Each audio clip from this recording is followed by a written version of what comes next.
Mire, soy especialista en primer grado de la especialidad de cirugía general desde el 3 de noviembre del año 2023.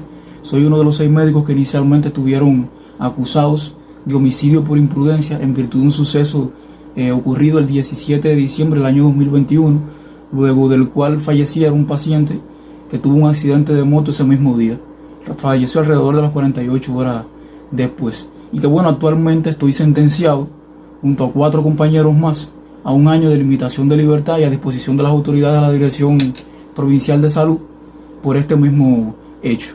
He de aclarar que en el momento en el que ocurrieron los hechos, aquel fatídico 17 de diciembre del año 2021, yo me desempeñaba como residente de tercer año de la especialidad de cirugía general.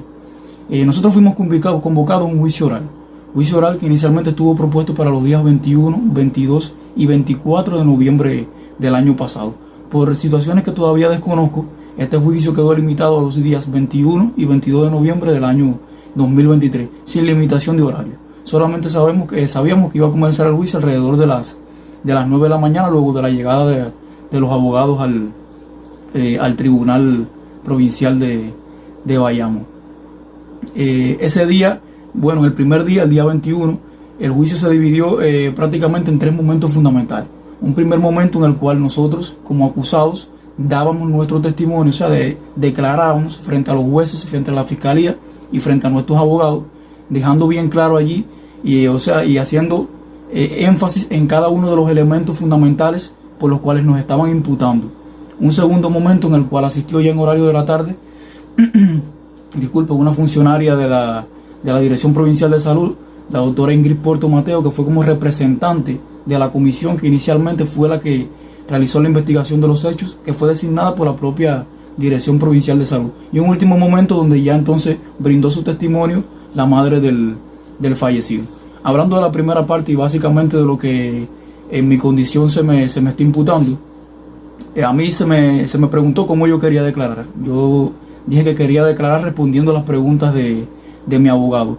Allí dejé claro varios elementos fundamentales sobre los cuales me estaban imputando. O sea, un primer elemento era que yo había recibido y había clasificado de forma inadecuada, o sea, como policontuso, un paciente que ellos,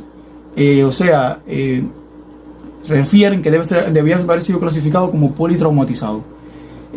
Cuando realmente esto no fue así. O sea, es un paciente que llegó en horario de la mañana, se clasificó, se puso en observación como estaba establecido, y yo en ese momento no me encontraba en el cuerpo guardia. O sea, lo que está establecido organizativamente en el servicio de cirugía de Bayamo es que se designa un residente para el cuerpo de guardia, el resto entonces sube al pase de visita. Yo me encontraba en un primer momento en la entrega de guardia y luego en el pase de visita docente asistencial.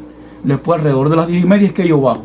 O sea, yo no participo ni en la resección ni en la clasificación como policontuso ni como politraumatizado de este paciente. Eso quedó más que claro, yo lo quise dejar claro allí frente a los jueces. Una segunda cosa que dejé bien claro era mi participación y función como instrumentista en una cirugía. Lo dejé bien claro, o sea, durante una cirugía, y los cirujanos que quizás me escuchen estarán de acuerdo conmigo, cada uno de los participantes tiene una función fundamental. Bueno, la mía fue de instrumentista. Y yo dejé bien claro allí que se trataba de contar las compresas, contar el instrumental, armar la bandeja quirúrgica, hacer un adecuado campo quirúrgico para que mis compañeros, los cirujanos como tal, pudieran realizar un abordaje adecuado a la cavidad abdominal y corregir el problema intraabdominal que existía en este caso en el paciente. Y un último elemento fundamental que fue mi interacción con el paciente en la sala polivalente, que fue donde estaba ingresado. ¿Y qué fue lo que yo hice allí? Todo eso quedó bien claro. Yo y mi abogado y yo logramos dejar eso bien claro allí. En un segundo momento, en horario de la tarde, compareció ante el tribunal la doctora Ingrid Porto Mateo, representante de la comisión, que estuvo integrada solamente por 3 especialistas en medicina general integral. La doctora Ingrid Porto Mateo, el doctor Dumas Rosales y la doctora Osaris Perdomo Torres. Estos 3 compañeros fueron los que inicialmente llevaron a cabo la investigación. La doctora compareció allí. O sea, se le realizaron varias preguntas por parte de la fiscalía, por parte de los abogados y por parte de los miembros del tribunal. Hubo varias cosas que nos dejaron bastante sorprendidos en la declaración de esta funcionaria. En primer lugar, que prácticamente no recibió asesoría por ninguna persona que científicamente estuviera capacitada para juzgar el actuar de especialistas en cirugía general. No estoy desmeritando su capacidad como médico ni como especialista en medicina general integral, pero creo que no es un especialista en medicina general integral el que está capacitado para determinar si se obró bien o si se obró mal por personas que son especialistas y se están dedicando propiamente a la cirugía general.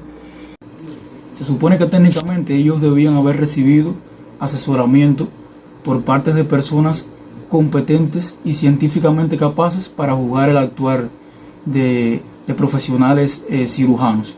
En este caso, ella se refirió a que convocó a la doctora Daimir Ricardo Martínez, especialista en primer y segundo grado de cirugía general y doctora en ciencias médicas, específicamente en lo relacionado con la esfera de páncreas, toda una autoridad en la provincia de Granma. De hecho, su tema doctoral relacionado con las afecciones propiamente del páncreas, en este caso la pancreatitis aguda. Y de la doctora Miriam Guardia, especialista en medicina legal y quien fue la que realizó la necropsia médico-legal luego que el paciente falleciera. Llama la atención que en su informe final ella hace referencia a esto, pero no existe evidencia física de que ellos hubieran dado un testimonio ni en contra ni a favor de nosotros. Nada de eso se escribió. No hay una firma de estos especialistas que mencioné anteriormente en ninguna parte de la declaración final que nos hace entender que quizás ellos han tomado, como especialistas en medicina general integral, decisiones a partir de lo que ellos consideran debería haber estado bien y que nosotros dejamos de hacer. Llama la atención que entonces luego que estas personas declararan el segundo día, la doctora Daimir Ricardo Martínez y la doctora Miriam Guardia. En primer lugar, la doctora Daimir Ricardo Martínez dijo que sí, que ella había sido convocada para brindar, o sea, su conocimiento en relación con el caso, pero que en ningún momento emitió o le comunicó a la doctora Ingrid Porto Mateo que se hubiera obrado mal, que se hubiera cometido ninguna negligencia médica por parte de nosotros, que no firmó ningún documento, que no acuñó ningún documento. Y en el caso de la doctora Miriam Guardia, pues fue más burdo la situación, ya que declaró la doctora Miriam Guardia que en ningún momento se había entrevistado con la doctora Ingrid Porto Mateo y que si hubiera contactado con ella había sido de forma bastante informal, un comentario de pasillo, hablado por teléfono, y que tampoco emitió ningún criterio acerca de negligencia ni impericia. Solamente lo que habló con esta doctora estuvo relacionado con sus hallazgos en la necropsia médico legal. Y entonces yo pregunto, ¿sobre qué base esta comisión encabezada por la doctora Ingrid Porto Mateo es capaz de tomar una decisión sin contar con el criterio de personas científicamente competentes y capaces para designar esto? Pareciera que ellos han tomado, como dije, una decisión a partir de lo que ellos creen que debe haber estado bien, y eso no es así. Por no decir que también entonces mintió en el juicio, porque si ella declara que tomó esas declaraciones por parte de la doctora Daimir Ricardo Martínez y Miriam Guardia para, con base a esto, tomar una decisión, entonces al otro día cuando estas personas declaran dicen todo lo contrario. Entonces también mintió en un acto de juicio oral, y eso se considera perjurio.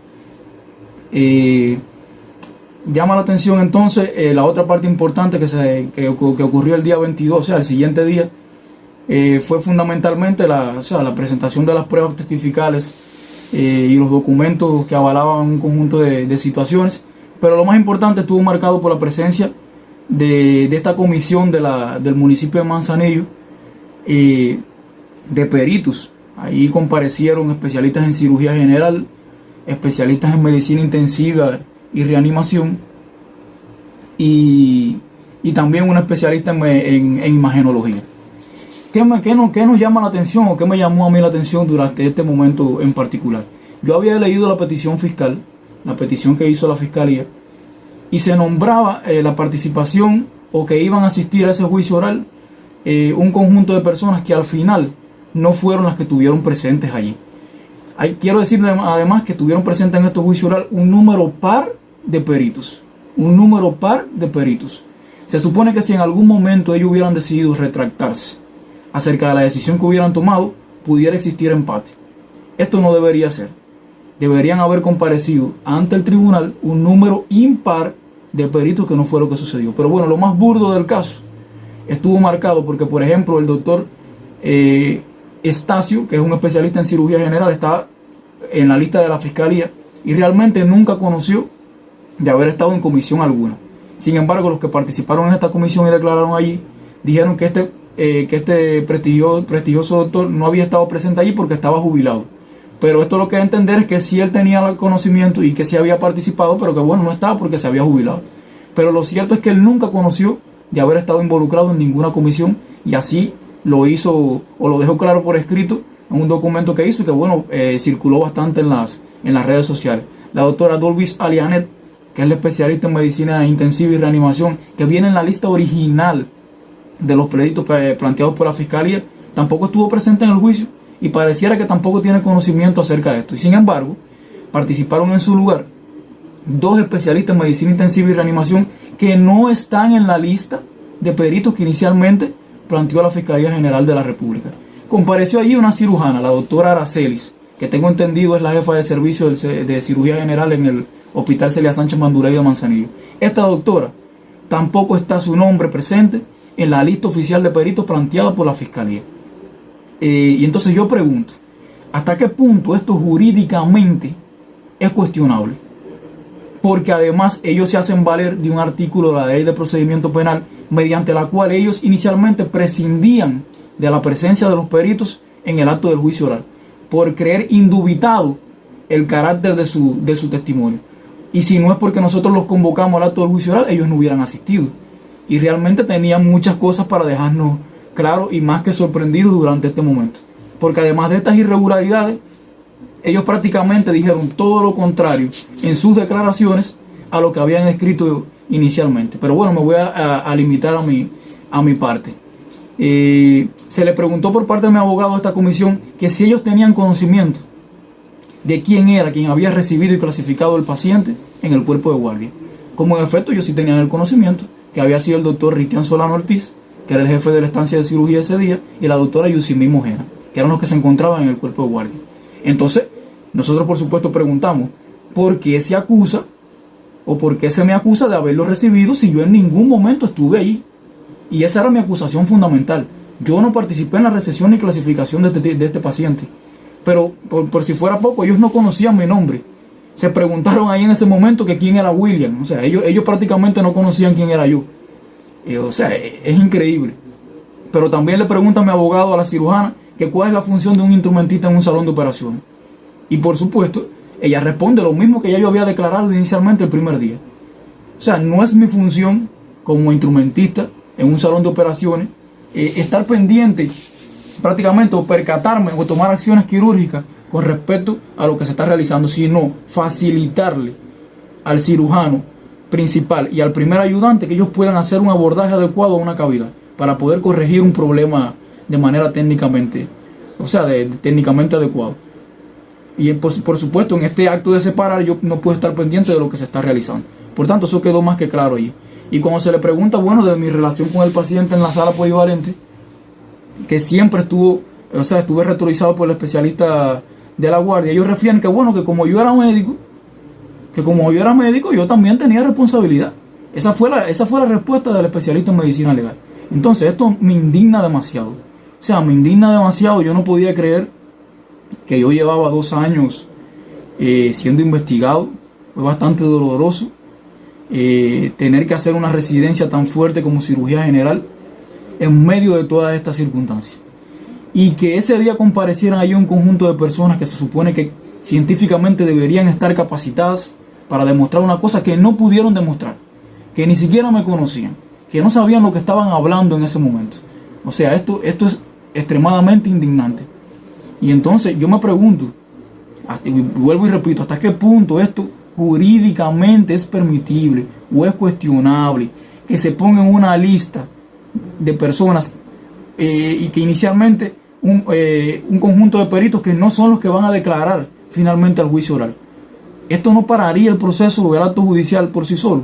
Yo me pregunto. Pero por si fuera poco, disculpa, la presidenta del tribunal de los jueces incluso llega un momento que se indigna y los para a los peritos y le dice, pero ven acá, ustedes han venido a un acto de juicio oral con la misión de demostrar científicamente que los que están sentados en el banquillo de los acusados se equivocaban. Sin embargo, han venido a decir criterios totalmente infundados, sin elementos científicos fundamentales. Se dejaron claros muchos conceptos de politraumatizado, conceptos de policontuso, que ellos no supieron explicar. O sea, ¿sobre qué base tú dices que nosotros, o el doctor Ristian y la doctora Yusimi tenían que haber clasificado a un paciente como politraumatizado si no existía ninguna evidencia que pusiera en ese momento al llegar el paciente? Porque para tú decir que un paciente es politraumatizado, tiene que tener 2 o más lesiones graves en 2 o más sistemas del organismo que interaccionen fisiopatológicamente y que provoquen una inestabilidad hemodinámica en el paciente y que esto inmediatamente ponga en peligro la vida del mismo. Ese era el concepto que se tenía que demostrar ahí y en ningún momento se demostró. Dudo que tuvieran ese conocimiento porque no lo pudieron decir ahí. Entonces es más que indignante lo que sucedió ese día. Y entonces, bueno, yo había pensado que todo estaba claro. Luego que ellos declaran, yo digo, bueno, todo está claro. O sea, ellos no han podido demostrar nada con nadie, con ninguno, pudieron demostrar absolutamente nada.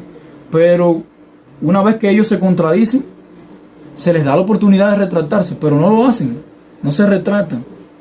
O sea, es increíble. Dicen todo lo contrario, pero entonces a la hora que se les da la oportunidad no se retratan. Y por supuesto la Fiscalía solamente modificó la quinta de sus disposiciones transitorias, que fue modificar solamente mi sanción, la de la doctora Elizabeth y la del doctor Ristian, que fue a mal, fue incrementarle 1 año. Fueron bastante agresivos en ese sentido.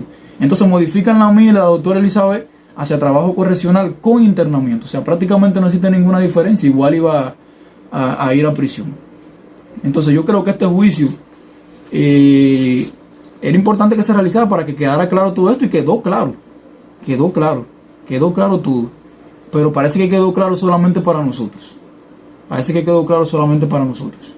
Las personas que estuvieron encargadas de designar, o sea, de decidir acerca de nuestro futuro, si éramos culpables o no, al parecer no entendieron o no quisieron entender lo que allí quedó extremadamente claro.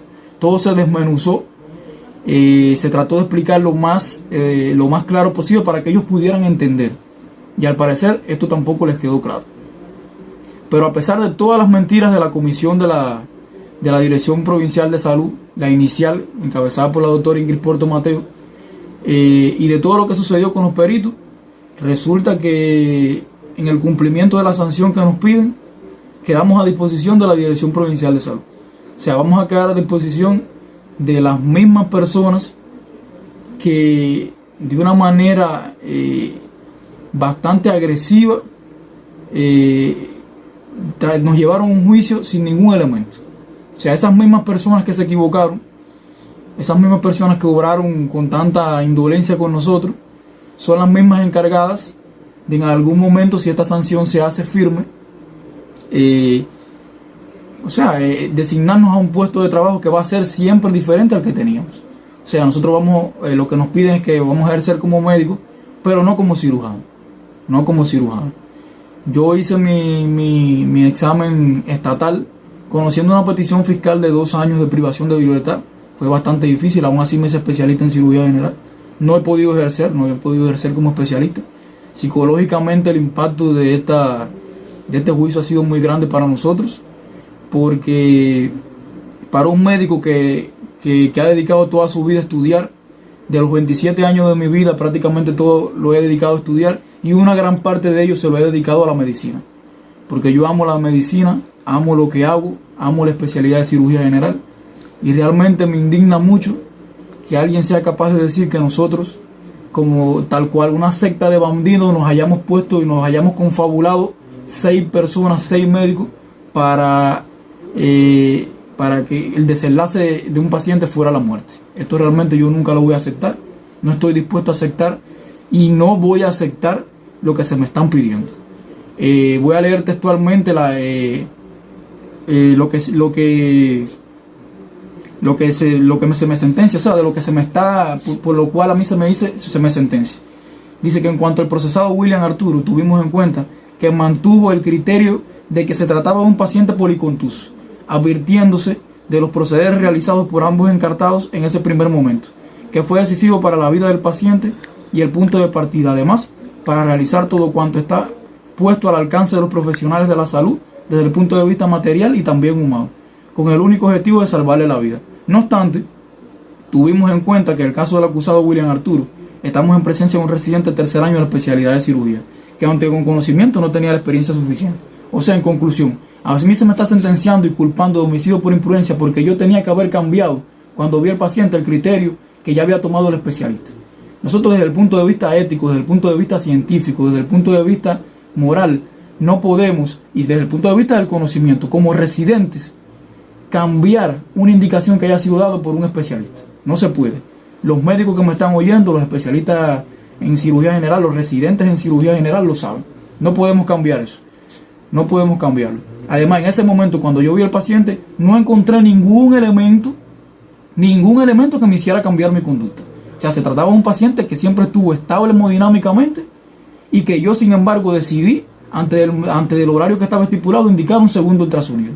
Yo soy el que lo indica, llega líquido libre de cavidad y el paciente se opera. El paciente se inestabiliza dentro del salón de operaciones. Nunca estuvo inestable en la sala polivalente. O sea, ¿cómo yo voy a cambiar el criterio de mi especialista? No lo puedo cambiar. Yo solicité su presencia y los dos estuvimos de acuerdo en que el paciente debería ser observado. Debería ser observado. Y así lo hicimos y esa fue la conducta que tomamos. ¿Cuál fue el protocolo que violamos? Nosotros no violamos ningún protocolo. En ningún momento se violó ningún protocolo. Entonces, esto es bastante indignante.